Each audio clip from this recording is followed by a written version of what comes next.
వచ్చేస్తుంది. కరువాప్సి అయిపోతారు. మొత్తం వెనక్కెళ్తారు. చూడండి ఇంక వచ్చేస్తున్నా రోజులొచ్చేస్తున్నాయి. అయిపోయింది గదా!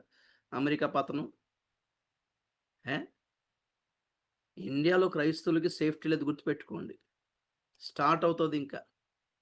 ఇప్పటికే మత మార్పిడి బిల్లు అనేక రాష్ట్రాల్లో అమలు చేశారు. ఏంటి బిల్లు?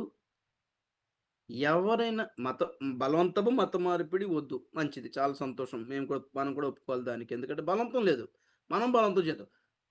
ప్రలోభాలకు చూపించి మతం మార్చొద్దు. Very good. డబ్బులిచ్చి మరెందుకు మార్పిత్తాం? మా దగ్గర డబ్బులు లేవు దేవుడా అంటే.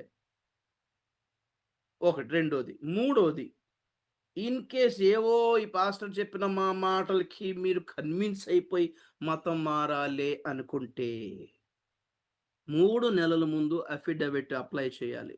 ఈ ఈ ఈ ఈ ఈ ఈ సిస్టమ్ ఒరిస్సాలో ఉంది ఇంచుమించు 10, 15 సంవత్సరాల నుంచి ఉంది. రిజిస్టర్ ఆఫీస్‌కెళ్ళాలి. లేకపోతే సంథింగ్ అది సబ్ కలెక్టర్ దగ్గరకో, కలెక్టర్ దగ్గరకో ఎళ్ళాలి. మున్సిపాలిటీ ఆఫీస్‌కెళ్ళాలి. అక్కడ అప్లై చేయాలి. సార్ నేను మతం మార్చుకుంటున్నాను.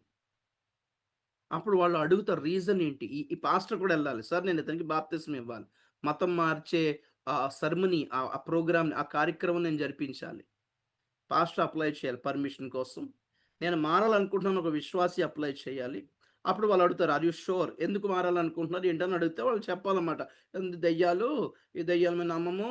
యేషయ్య దేవుడంట ఇయి చెప్తే అక్కడ నడవదు. చాలా కరెక్ట్ ఆన్సర్ ఉండాలక్కడ.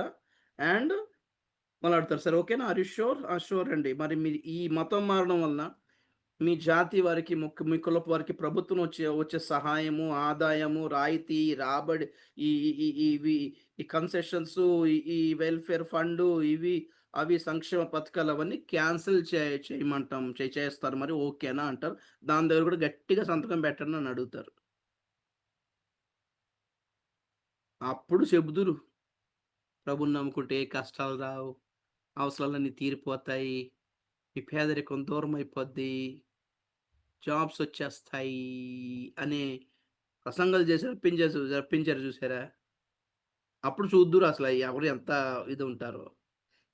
కరెక్ట్ సువార్త. కరెక్ట్ ఆత్మలు అప్పుడే రక్షించబడతాయి.